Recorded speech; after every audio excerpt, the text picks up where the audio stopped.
మీరు నేను సంతోషంగా ఉండగలుగుతాం. వాడు అంత ప్రమాదకరమైన వ్యక్తి ఆ గజాసురుడు.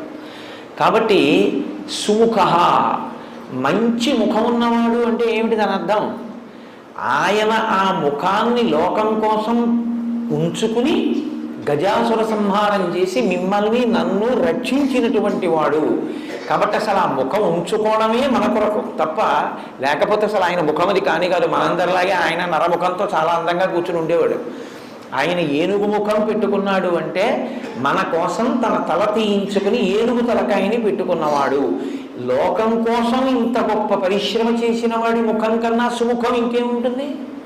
కాబట్టి సుముఖ కాదు. సుముఖ అన్న మాటకు అర్థం ఏమిటంటే, అందంగా ఉన్న ముఖం సుముఖం కాదు. ఏ ముఖము ప్రేమని కలిగి ఉంటుందో, ఏ ముఖము ప్రసన్నమై ఉంటుందో, ఏ ముఖము